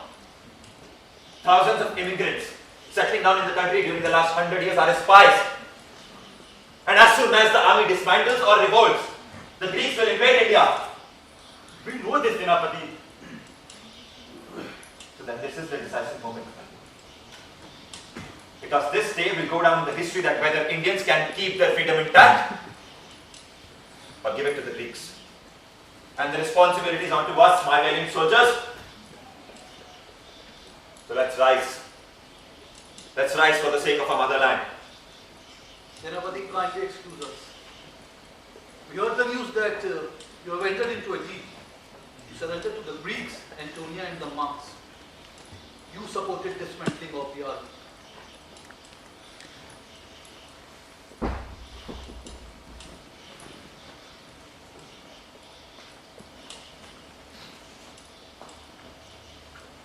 Entered into a deal. Your Senapati entered into a deal. Sold off his motherland. Betrayed his countrymen. Your Senapati is a traitor. Punishment for betraying the country is death. Mangal said, hold the sword. That's an order. Punish the enemy of the country. Put the sword into my chest, Mangal said. I cannot do it. Why? Will you not punish the enemy of the country? You are not the enemy of the country. Mangal said, emotion has overcome you. Your soft corner for your guru has aroused.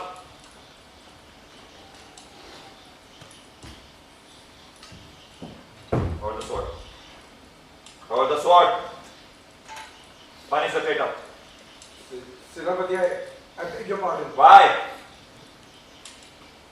Because you're not the traitor of this country. I've looked it in your eyes. And a voice tells me that you're not the betrayer of this motherland.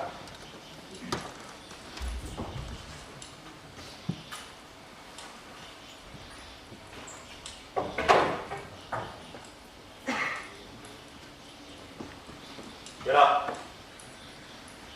Get up, my valiant soldiers, get up. Take up your swords. Bravery is not just enough. We need to devise strategies to wage war. So let's swear. Let's swear that destruction of the enemy of our motherland is the only reason for us to be alive.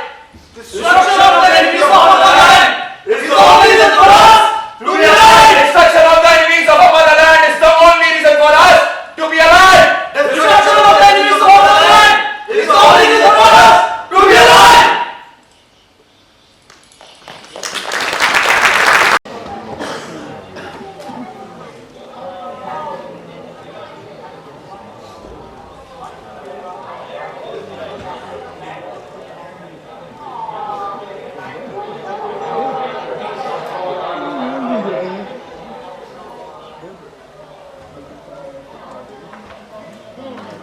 Today is such an auspicious day. Today, 1/4 of the army will be dismantled. And Antonia will be sovereign head of the empire. Huh?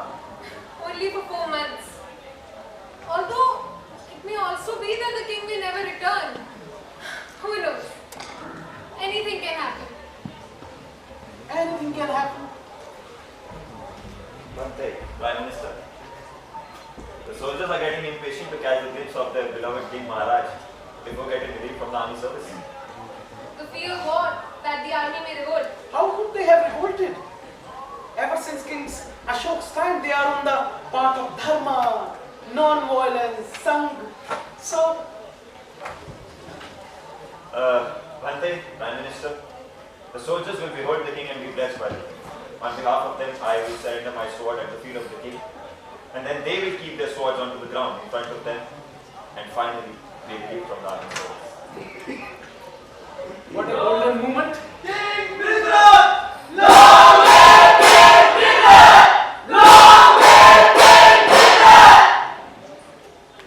And what a golden moment this is. Maharaj is going for retreat, for meditation.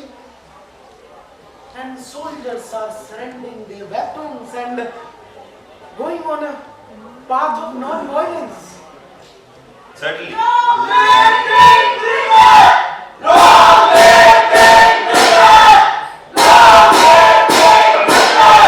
The soldiers are chanting slogans in the honor of the king. Soldiers, I am your Senapati Pushyamitra Shum. Have patience. After a little while, our beloved king, the most respected, revered king of the kings, the son of the Maurya dynasty, King Brihadrath will be here to bless you all.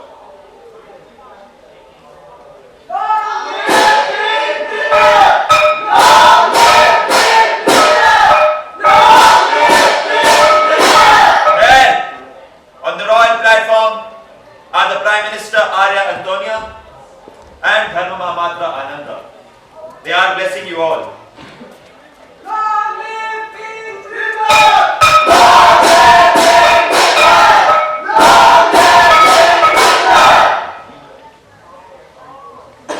Soldiers, you're fortunate because today, after leaving the army, you are going to be non-violent soldiers. From now, you will not kill anyone, but only get killed.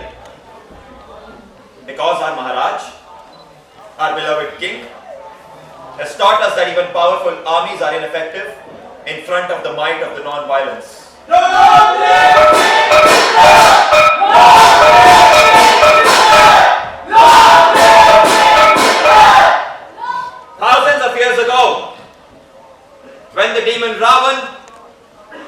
abducted goddess Sita, Lord Ram avenged this national shame by killing him. Because he was not aware of the effectiveness of non-violence and thus took recourse to violence. When Arjun refused to fight in the middle of the war, Lord Krishna called him a coward. Maybe he was also not aware of the potency of the non-violence. Now,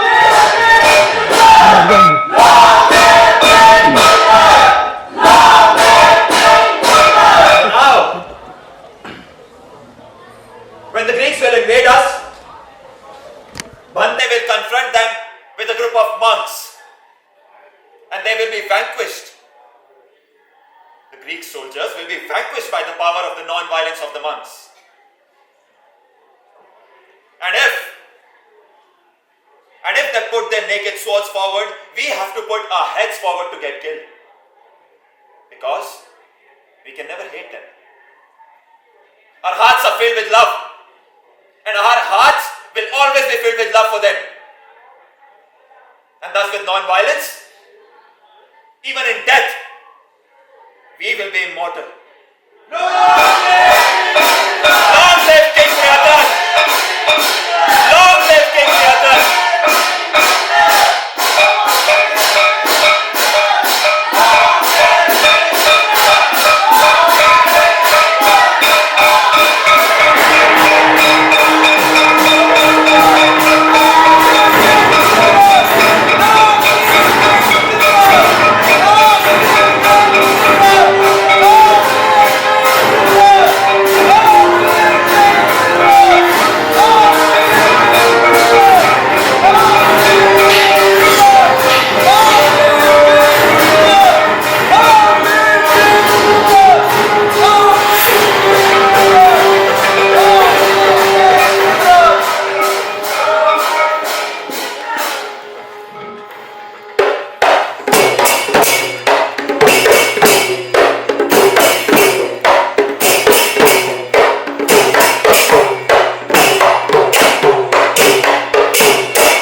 Motherland, whenever any foreign invader casts his greedy eyes on you, there will always rise up Pushyamitra soon to sacrifice him on the altar of your holy feet.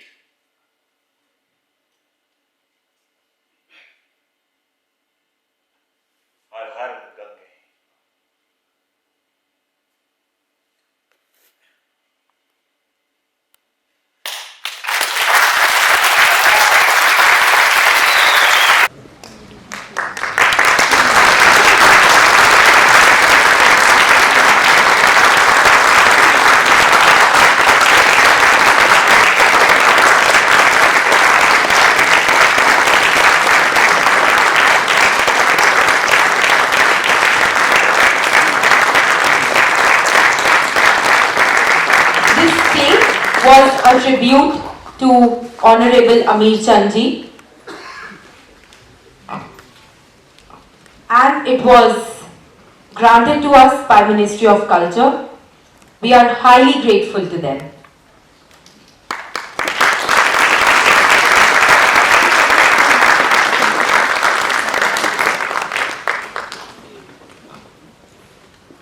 This play was written by Padmashree DP Sinha ji. He is amongst us today. So we would kindly request you to come on stage.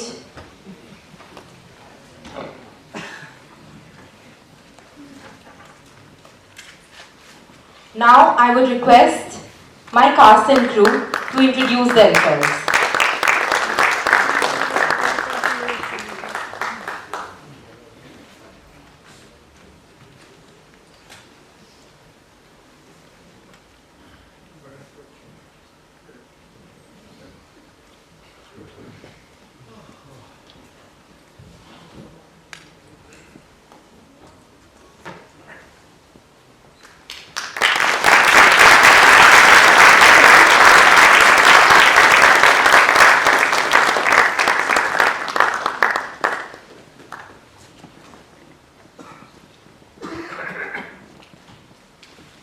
जो कुछ मुझे कहना था मैंने नाटक के माध्यम से कहा है।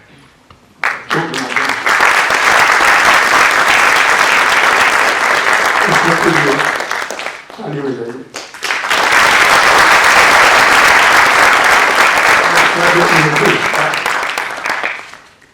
आयुषी आयुषी निर्देश कैसे मिला दिया आपको?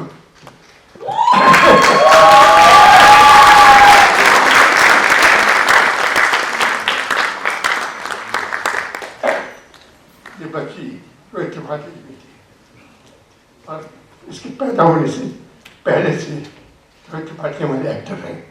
आज उनकी बेटी नई generation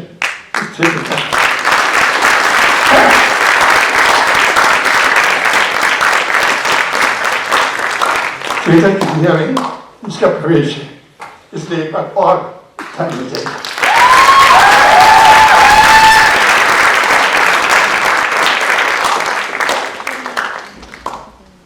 Now I would ask my whole cast to introduce themselves. Let's begin with... Yeah, sir.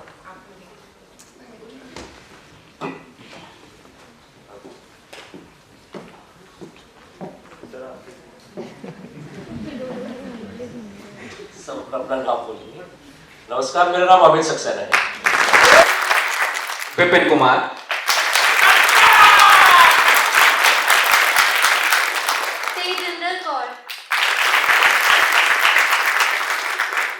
Harshit Sharma.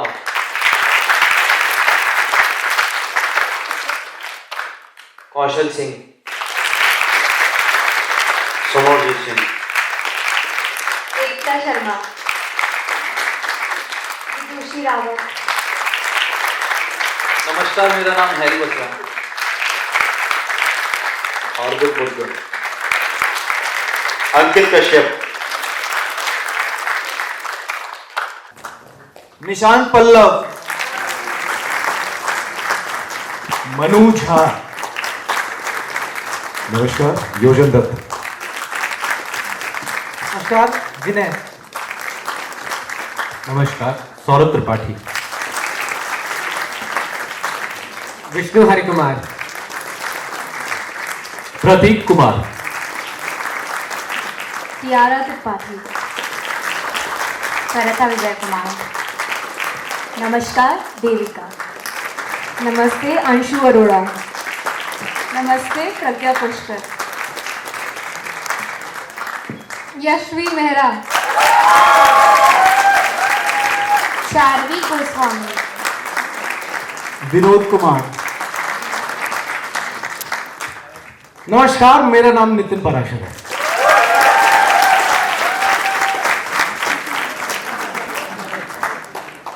Guneet Singh.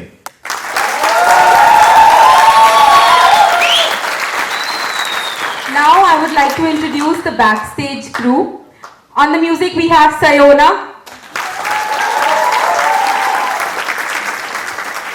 Assistant director was Fahim.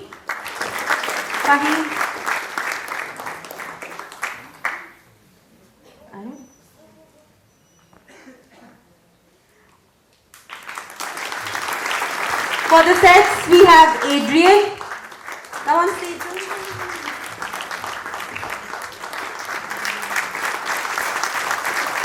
For light designing, we had Rajesh sir. Thank you so much. For costume, we have Chandrakanta ji, assisted by Nancy.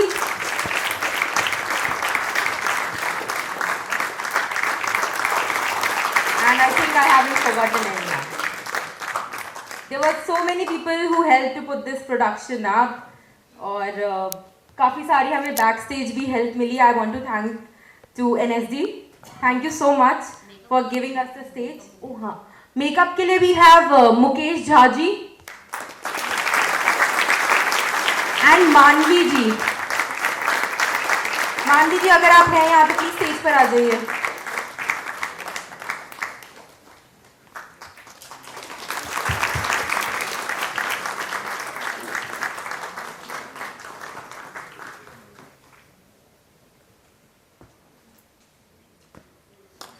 And last but not least, let us call upstage art group को पूरा संभालने वाले mister Rohit Tripathi ji.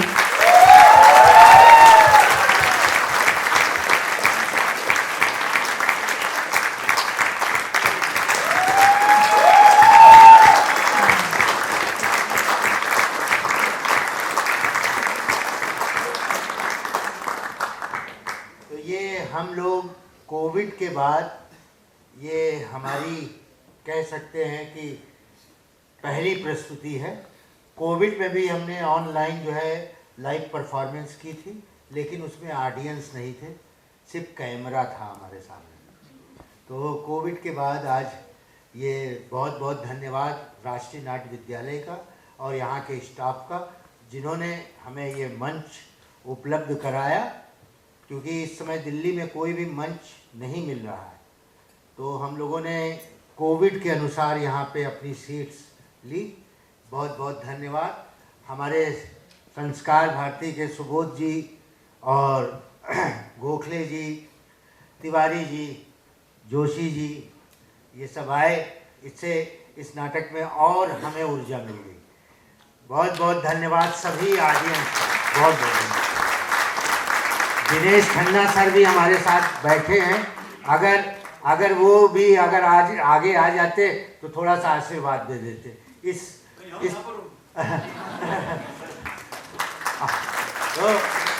इस राष्ट्रीय नाट्य विद्यालय के director Dinesh Khanna sir भी हैं. इनका बहुत सहयोग मिला. बहुत बहुत धन्यवाद. शुभ रात्रि. आप लोगों ने इस खंड में ये नाटक देखा, उसके लिए बहुत बहुत ऑडियंस को, दर्शकों को दिल से आभार.